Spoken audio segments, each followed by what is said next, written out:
Hello student, welcome to commerce by Harshita.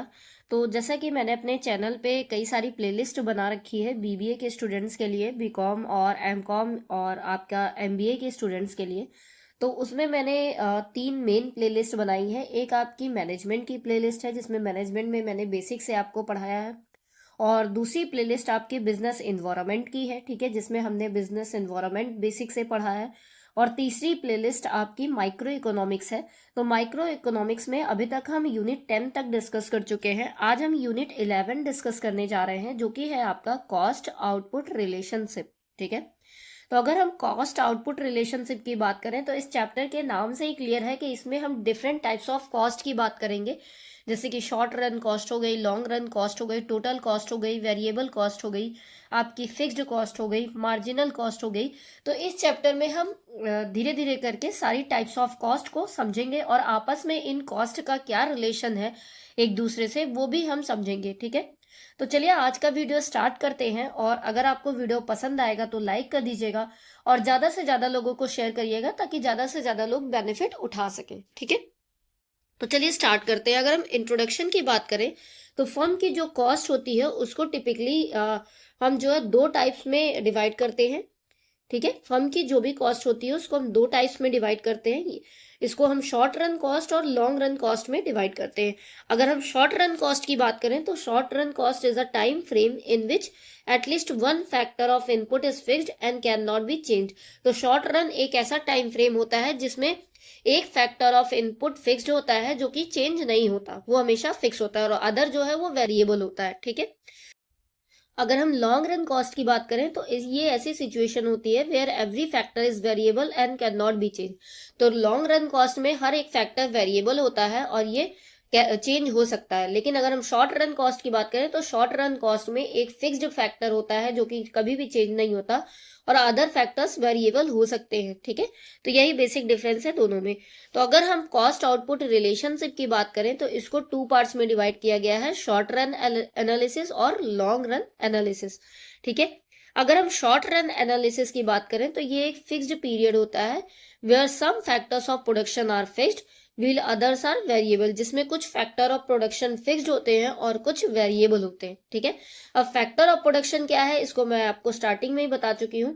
तो बेहतर ये होगा कि आप चैप्टर वाइज सारे वीडियोस देखेंगे तो आपको कॉन्सेप्ट ज्यादा अच्छे से क्लियर होगा। ठीक है, तो अगर हम शॉर्ट रन की बात करें तो प्रोडक्शन कैपेसिटी इज लिमिटेड। तो शॉर्ट रन में सीधी सी बात है कि हमारी जो प्रोडक्शन कैपेसिटी होगी वो लिमिटेड होगी और हम आउटपुट तभी इंक्रीज कर पाएंगे जब हम अपने वेरिएबल फैक्टर को इंक्रीज करेंगे। ठीक है, short run cost curve are of three types. तो अगर हम शॉर्ट रन कॉस्ट कर्व की बात करें तो ये तीन तरह के होते हैं।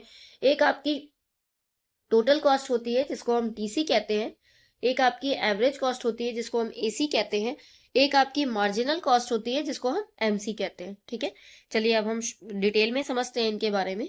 अगर हम टोटल कॉस्ट की बात करें तो ये हमारा टोटल एक्सपेंडिचर जो हम अपनी फर्म में कर रहे हैं गुड्स या कमोडिटी को प्रोड्यूस करने के लिए, वही क्या कहलाती है, हमारी टोटल कॉस्ट कहलाती है।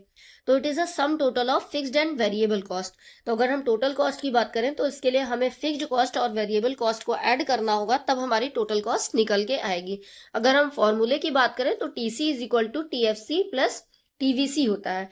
टीएफसी मतलब टोटल फिक्स्ड कॉस्ट, टीवीसी मतलब टोटल वेरिएबल कॉस्ट। तो जब इन दोनों को हम ऐड कर देंगे तो हमारी टोटल कॉस्ट निकल कर आ जाएगी। ठीक है, चलिए अब हम समझते हैं कि टोटल फिक्स्ड कॉस्ट या फिर टीएफसी या फिर इनडायरेक्ट कॉस्ट क्या होती है।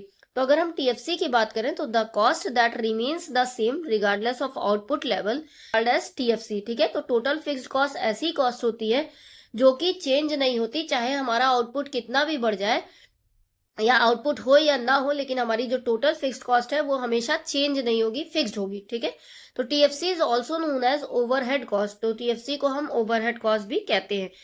Means cost which does not change with a change in level of output, मतलब ऐसी कॉस्ट जो आउटपुट के लेवल में चेंज होने से भी चेंज नहीं होती है, उसी को हम बोलते हैं टीएफसी। फॉर एग्जाम्पल, अगर हम 10 शर्ट प्रोड्यूस कर रहे हैं तो भी हमारी टीएफसी 100 ही रहेगी, अगर हम 20 शर्ट प्रोड्यूस कर रहे हैं तो भी हमारी टीएफसी 100 ही रहेगी। ठीक है, अगर हम 0 शर्ट प्रोड्यूस कर रहे हैं तो भी हमारी टीएफसी 100 ही रहेगी। ठीक है, फॉर एग्जाम्पल स्टाफ की सैलरी हो गई, वो हमेशा सेम ही रहेगी चाहे आउटपुट आए या ना आए।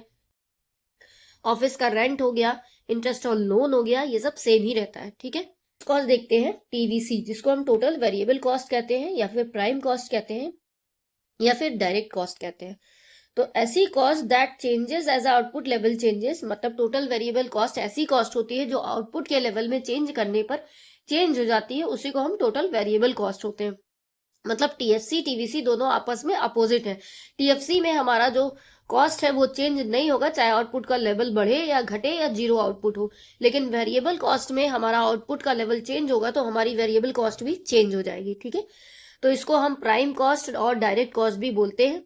The amount spent on variable factor of production, तो जो हम वेरिएबल फैक्टर ऑफ प्रोडक्शन पे अमाउंट स्पेंड कर रहे हैं, जैसे रॉ मटेरियल हो गया, लेबर हो गया, इलेक्ट्रिसिटी हो गया, ये सब आपके टोटल वेरिएबल कॉस्ट में आ जाते हैं। तो याद रखिएगा TVC changes as output level changes, जैसे ही आउटपुट लेवल चेंज होगा वैसे ही हमारा टीवीसी भी चेंज होता जाएगा। अगर हम डायग्राम की मदद से समझना चाहें तो ये डायग्राम आपका टीएफसी टीवीसी और टीसी का रिलेशनशिप बता रहा है। तो देखिए हमारी टीएफसी यानी टोटल वेरिएबल कॉस्ट ये हमेशा फिक्स्ड होती है, तो ये चेंज नहीं होगी चाहे हमारा आउटपुट बढ़ जाए कितना भी। ठीक है, तो टीएफसी आपकी कभी भी चेंज नहीं होगी। अगर हम टीवीसी की बात करें टोटल वेरिएबल कॉस्ट, तो ये चेंज होती रहती है, ये हमारी एस शेप्ड की होती है, जबकि टीएफसी हमारी हॉरिजेंटल शेप्ड होती है और पैरेलल टू एक्स एक्सिस होती है। ठीक है, टोटल कॉस्ट की बात करें तो टोटल कॉस्ट भी हमारी चेंज हो जाती है, लेकिन हमारी जो टीएफसी है वो हमेशा कांस्टेंट रहेगी। ठीक है, चलिए, तो ये short run total cost curve भी इसको कहा जाता है।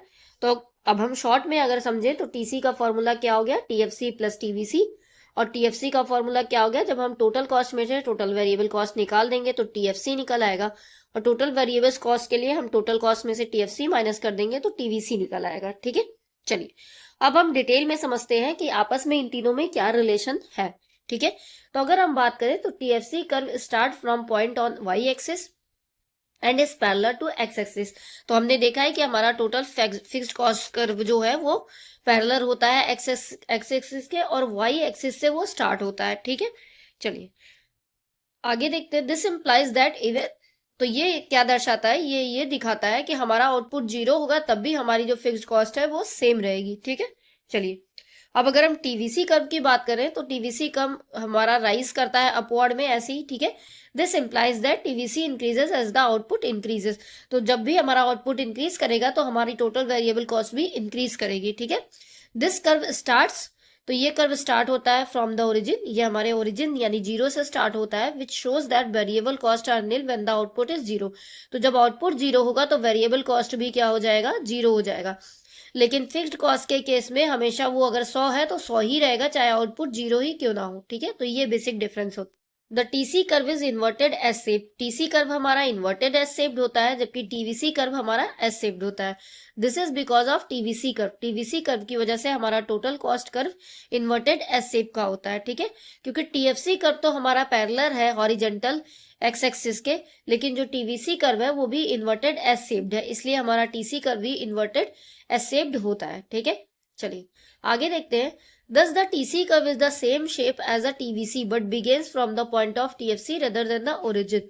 तो TC कर्व और TVC कर्व का जो है शेप सेम होता है, एक जैसा होता है, लेकिन TC जो है वो हमारा जीरो से नहीं स्टार्ट होता, लेकिन TVC हमारा जीरो से स्टार्ट होता है, ओरिजिन से स्टार्ट होता है। ठीक है, तो जो लॉ है जो एक्सप्लेन करता है टीवीसी के शेप को और टीसी को, उसी को हम क्या बोलते हैं, लॉ ऑफ वेरिएबल प्रोपोर्शन बोलते हैं। ठीक है, चलिए अब हम इस डेटा के फॉर्म में भी देख सकते हैं। जैसे हमारा आउटपुट 0 से लेके 6 तक जा रहा है, तो टीएफसी हमारा हर एक आउटपुट के लेवल पे सेम है, 50 है तो 50 ही है, चाहे 0 आउटपुट हो चाहे 6 आउटपुट हो। लेकिन अगर हम टीवीसी की बात करें तो जैसे जैसे आउटपुट इंक्रीज कर रहा है वैसे वैसे हमारा टीवीसी भी इंक्रीज कर रहा है, और वैसे वैसे हमारी टोटल कॉस्ट भी बढ़ती जा रही है जैसे जैसे टीवीसी बढ़ता जा रहा है या आउटपुट का लेवल बढ़ता जा रहा है। ठीक है, तो आई होप आपको तीनों के बीच में रिलेशनशिप अच्छे से समझ में आ गया होगा। वीडियो अगर पसंद आएगा तो लाइक कर दीजिएगा, अगर कोई भी डाउट हो तो आप कमेंट करके पूछ सकते हैं। चैनल को सब्सक्राइब कर दीजिएगा आगे के और वीडियोस देखने के लिए। Thanks for watching.